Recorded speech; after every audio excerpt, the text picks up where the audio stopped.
E aí pessoal, tranquilo? Então, quem veio acompanhando a gente na comunidade do YouTube, viu que a gente colocou um texto lá sobre o Foro de São Paulo e agora colocamos um sobre a Escola de Frankfurt. Tudo de um livro lá, que a gente deixou o link na descrição para quem quiser adquirir o livro, que é muito bom e importante. Então tá tudo lá na comunidade, dá uma passadinha lá, olhem, leiam, que é bastante interessante, pessoal. E quem quiser ajudar nosso canal, pra gente continuar aqui no YouTube, sempre trazendo novidades, textos, vídeos, artigos para vocês. Os links estão aí na descrição. Tem quem quiser ser membro, participar da nossa vaquinha ou participar do Apoia-se. E também é muito importante, pessoal, a curtir, a inscrição de vocês aqui no nosso canal. E também comentário que aumenta o alcance dos nossos vídeos aqui no YouTube, tranquilo? E também sigam a gente nas redes sociais, os links estão todos aí na descrição do vídeo.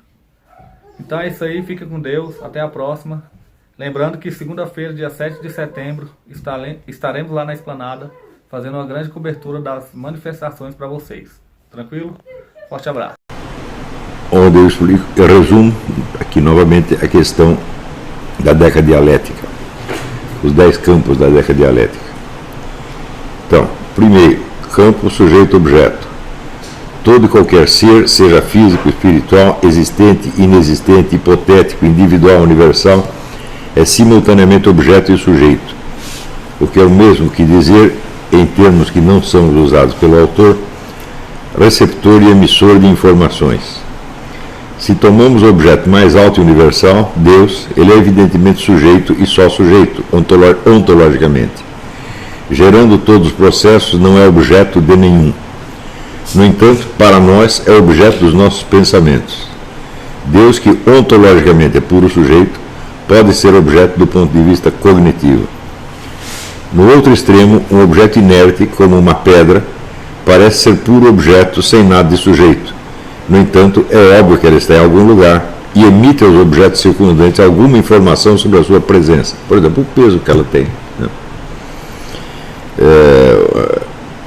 Com uma imensa gradação de diferenciações, cada ente pode ser precisamente descrito nas suas respectivas funções de sujeito e objeto. Conhecer um ente é, em primeiro lugar, saber a diferenciação e articulação dessas funções. Em que medida é sujeito, em que medida é objeto, quando é sujeito, quando é objeto, e como essas duas funções se articulam. Alguns exercícios para o leitor se aquecer antes de entrar no estudo da obra de Mário Ferreira. 1. Diferencia os aspectos e ocasiões em que um fantasma é sujeito e objeto. É uma ideia abstrata, quando é sujeito, quando é objeto. E um personagem de ficção como Dom Quixote. 2. Eu sugeri esses exercícios, mas hoje eu não sugeriria mais. Todo exercício lógico com objetos hipotéticos, cheguei à conclusão de que é ruim. 2. Campo da atualidade e virtualidade. Dado um ente qualquer, pode-se distinguir entre o que ele é efetivamente num certo momento e aquilo que em que ele pode ou não se transformar no instante seguinte.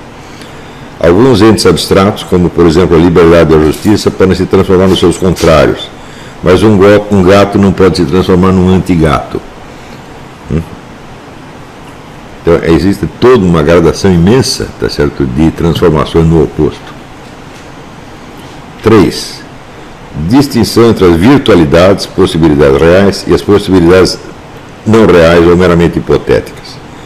Toda possibilidade, uma vez logicamente enunciada, pode ser concebida como real ou irreal. Só podemos obter essa gradação pelo conhecimento dialético que temos das potências do objeto. Também é preciso ver que isso varia igualmente com o tempo. Quer dizer, aquilo que não é possível num certo momento pode ser possível num outro momento. 4. Intensidade e extensidade.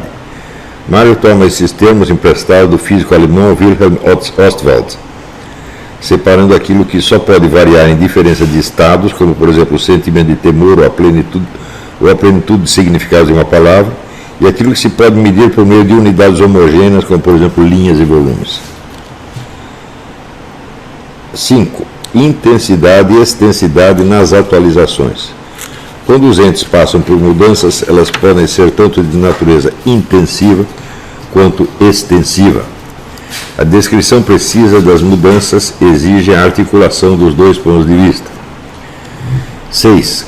Campo das oposições no sujeito, razão e intuição. O estudo de qualquer ente sobre os 5 primeiros aspectos não pode ser feito só com base no que se sabe deles, mas tem de levar em conta a modalidade do seu conhecimento, especialmente a distinção entre os elementos racionais e intuitivos que entram em jogo. E entram em jogo no próprio sujeito, isto é,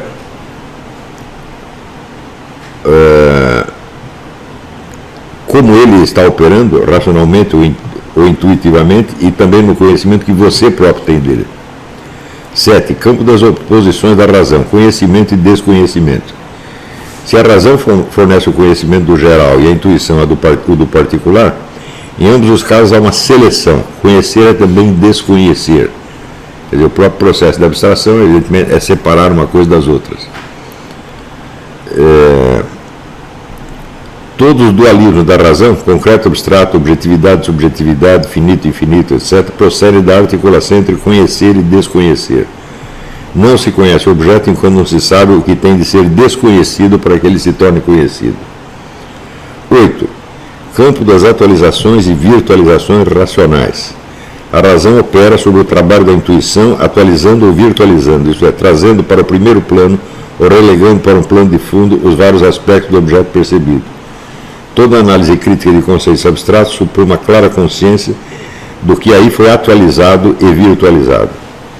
9. Campo das oposições da intuição.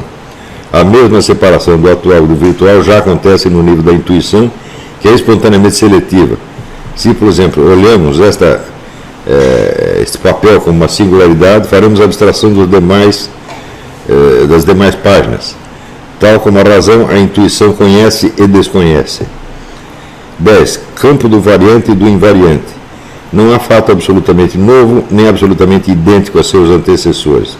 Distinguir os vários graus de novidade e repetição é o 10º e último procedimento da década dialética. Mário complementa o método com a pentadialética, uma distinção de 5 planos diferentes, nos quais um ente ou fato pode ser examinado, como unidade, como parte de um todo do qual é elemento, como capítulo de uma série, como peça de um sistema ou estrutura de tensões e como parte do universo. Eu acho que a pentadialética está muito mais claramente formulada do que a decadialética. Né? Inclusive na explicação que nós damos aqui, eu acho que a pentadialética ficou mais clara, mas não é culpa nossa, ela é mais clara. Alguns desses pontos que ele realça na decadialética coincidem com procedimentos metodológicos que eu uso, como por exemplo a questão, quando ele fala aqui do atual e virtual, isso corresponde ao que eu chamo círculo de latência. E se você não conhece o círculo de latência de um objeto, isso é, você não sabe o que ele pode fazer ou a ação que ele pode padecer no instante seguinte, então você nada sabe a respeito dele. Você vê a que distância nós estamos das pessoas que raciocinam sobre objetos, inclusive objetos históricos, sociais, políticos, etc., somente a partir da definição que lhes dá uma unidade, por assim dizer, semântica. Né? Por exemplo, a ideia de que o comunismo é a estatização dos meios de produção, socialização dos meios de produção. E, bom, isso define a palavra socialismo, mas não a realidade concreta do socialismo. Né? Aqui, quando ele fala do conhecimento e desconhecimento, isso tem muito a ver com o que eu explico o nome de mapa da ignorância. Tá certo? Mas eu não articulo esses conceitos dessa maneira que ele está fazendo aqui, em 10 séries, e nem faço disso, vamos dizer, um método formalmente estabelecido. Ontem surgiu algumas dúvidas sobre a questão do número e sobre a questão das tensões. São 2 pontos absolutamente fundamentais do pensamento do Mário. Se você considerar, não como você considerar o número apenas como expressão de uma quantidade, você verá que é uma quantidade de elementos. Tá? Você tem 1, 2, 3, 4, 5. Né? Como aí há uma quantidade determinada de elementos, isso quer dizer que só determinadas relações são possíveis entre eles. Por exemplo, se você pega 3 pontos e os distribui não sendo em linha reta, você formará necessariamente um triângulo, da onde decorrerão todas as propriedades do triângulo estudadas na trigonometria. Decorrerão necessariamente, não tem como você escapar disso aí. Não é isso? Se você conta o número 4, bom, você tem ali necessariamente os elementos de uma proporção. Né? Os quatro pontos só podem formar um triângulo se você suprimir um deles. Se você inclui um deles numa das linhas e pronto, sumiu. De outra maneira, vão formar outra figura.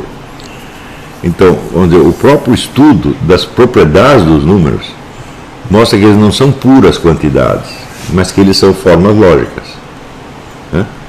Então, se nós falarmos, em vez de 1, 2, 3, nós falamos unidade, dualidade, trindade, quaternidade, quinário e assim por diante, você verá que você já está automaticamente enunciando o nome de formas lógicas que têm uma multidão de propriedades internas. Então aquilo que parecia tão simples, na verdade é um mundo de relações. Porém, o negócio complica um pouco. Se cada número tem o seu repertório de propriedades que se seguem necessariamente tão logo o número seja enunciado ou pensado, isto também se aplica aos objetos que possam ser descritos por esses números. Como se uma coisa tem, uma figura tem 4 lados, muito bem, ela vai ter as propriedades decorrentes da sua quaternidade e assim por diante. Se um fenômeno qualquer pode ser descrito em 4 elementos, entre esses 4 elementos haverá as mesmas relações que existem entre os 4 lados de um quadrado. Não exatamente as mesmas, mas analogamente as mesmas. E assim por diante. Então, daí a descoberta fundamental do Mário, que ele diz que não é a descoberta dele, que é puramente pitagórica, e provavelmente algo de pitagórico tem no sentido histórico, mas o Mário nunca pretendeu estar expondo o que o pitagorismo foi historicamente. Ele está fazendo um pitagorismo ideal. Isso é não o que Pitágoras pensou, mas o que Pitágoras deveria pensar se estivesse presente aqui, tanto que ele inventa esse personagem chamado Pitágoras de Melo, que é ele mesmo. Né? E essa descoberta fundamental, que eu acho que foi isto que modificou radicalmente o curso da vida intelectual do Mário, é a descoberta dessas propriedades dos números. Em primeiro lugar, como formas lógicas. Em segundo lugar, como formas ontológicas, como formas das próprias coisas. Né? Então, partindo do princípio de que, idealmente, todo e qualquer objeto pode ser descrito matematicamente, então, a forma de cada objeto é o que o Mário chama a sua proporcionalidade intrínseca, que ele também chama de lei de proporcionalidade intrínseca. Por que ele chama de lei? Porque é a regra constitutiva que, se for suprimido, o objeto cessa de existir. Portanto, é aquilo que o objeto tem de obedecer para ele poder existir e ser ele mesmo, mesmo que seja um objeto imaginário. Então, por exemplo, esse triângulo que eu estou falando é puramente imaginário. E depois o Mário dá um outro passo. Ele diz, mas se esta estrutura matemática interna, essa lei de proporcionalidade intrínseca, existe em cada objeto, ela existe nas relações desse objeto com outros objetos. Portanto, não determina só ele, mas o campo todo das possibilidades de relação que esse objeto pode ter com outros. Ou seja, este campo também pode ser expresso matematicamente. E por fim, ele diz, mas se estes números, ou estas formas, regem todos os objetos, então elas regem a totalidade. E daí, este é o grande salto, onde ele começa a chamar esses números de leis eternas, absolutamente inescapáveis. Mas note bem, com isto, nós não obtivemos o conhecimento concreto de objeto nenhum. Apenas determinadas leis formais, às quais eles não podem escapar, e que transcendem infinitamente as leis da própria lógica. Então, esse é o mesmo que dizer, o que ele chama de filosofia concreta, na verdade, é uma mega abstração inescapável. Não tem como você dizer que não é assim. Tá certo? Não tem como você dizer que dualidade, trindade, quaternidade, etc., não funcionam da maneira que funcionam. Não tem como você dizer que um objeto que possa ser descrito por uma determinada forma numérica tem outras propriedades que não são as dessa forma numérica. Tá certo? Inclusive nas ações que ele possa sofrer desde fora. Então nós estamos realmente diante de leis eternas. Para aí você ver a distância imensa que existe entre isto e uma comparação que outro dia fizeram, que foi com a Ars Magna do Raimundo Lully. A Ars Magna lhe permite, em princípio, responder a qualquer pergunta. Né? E a Deca Dialética do Mário, assim como o que ele chamara depois, ao formular isso como leis eternas, ele dirá que isto é a Matesis Megiste, o ensinamento supremo. Em princípio não responde nada se você não tiver os dados da realidade sobre os quais você vai aplicá-lo. Então, ela é realmente o que o Mário disse, uma matematização da filosofia. Ora, nada escapa das leis da matemática, mas ao mesmo tempo a matemática não vai lhe responder perguntas sobre objeto nenhum se você não entrar com os dados. Então, isso é como se fosse um software, um imenso programa de computador, que ele só funciona se você colocar lá os dados. Tá certo? Agora, a coisa mais estranha na obra do Mário é que ele define a Deca Dialética como um método de concreção, quer dizer, ele quer escapar da discussão puramente abstrata. E com isso, e assim fazendo, ele nenhuma vez usa isto para análise de nenhum fato concreto. E, ora, este sistema todo, este método inteirinho, ele por si não pode concrecionar nada. Então, faltaria entrar com os dados concretos para você poder, então, no conhecimento dos fatos concretos, escapar do abstracionismo. O que é abstracionismo? É, por exemplo, você dizer que o comunismo é a estatização dos meios de produção e raciocinar a partir disso. Quer dizer, você pega uma definição que você obteve por abstração, não é isso? E que define, na verdade, a palavra comunismo ou socialismo, e não o fenômeno propriamente dito, porque se você levar a sério esta definição, você verá que nunca existiu o comunismo. Por quê? Porque ninguém conseguiu estatizar ou socializar totalmente os meios de produção. E, no entanto, existe um movimento comunista que visa a realizar isso. Ora, se o movimento se define por aquilo que ele busca realizar, supondo-se que isso seja realmente a estatização dos meios de produção, então ele não existe sob a forma da estatização dos meios de produção, mas sob a forma da luta para chegar a esse objetivo. E isto é o que ele é realmente. Está entendendo? Então, o objetivo a que se destina não o define, porque ele não é esse objetivo realizado. Esse objetivo não é uma realidade. A única realidade é a luta, é a história, é o processo. Está entendendo? Então, para quem está um pouco treinado aqui na Deca Dialética do Mário, isso é óbvio à primeira vista. Tá certo? E justamente o que ele pretende é que no conhecimento dos fatos concretos nós não nos deixemos aprisionar por essas abstrações que dão uma falsa unidade, uma falsa coerência àquilo que nós estamos dizendo. Tá certo? Mas ele próprio não exemplifica. Eu procurei, quer dizer, eu li, se não li tudo, li quase tudo do Mário que chegou ao meu alcance, e nunca vi ele aplicar isso aqui a um dado concreto. Mesmo quando está falando de processos reais, como por exemplo o socialismo, ele faz no livro Análise do Tema Social, ele faz uma análise do socialismo, mas é do conceito de socialismo. E aí, pessoal, estamos mandando aí caneca para todo o Brasil. Muito obrigado ao pessoal que ajuda o nosso canal e adquirindo as canecas. Também é uma forma da gente interagir. Muito obrigado. Também valeu aí pelas dicas, pelos comentários aí positivos ao nosso canal. Muito obrigado mesmo. Isso aqui é uma forma da gente manter o canal no ar. Tranquilo? Tamo junto aí, galera. Forte abraço, muito obrigado a todos. Quem quiser é só encomendar, essa daqui já vai para São Paulo, Rio de Janeiro. Todo o Brasil a gente manda. Valeu, tamo junto. E aí, pessoal do canal, tranquilo? Então vamos lá, apoie o nosso canal, participe da nossa vaquinha. Que a gente está aí tentando melhorar o Brasil, sempre apoiando nosso presidente. Sempre trazemos aí para vocês vídeos do professor Olavo de Carvalho.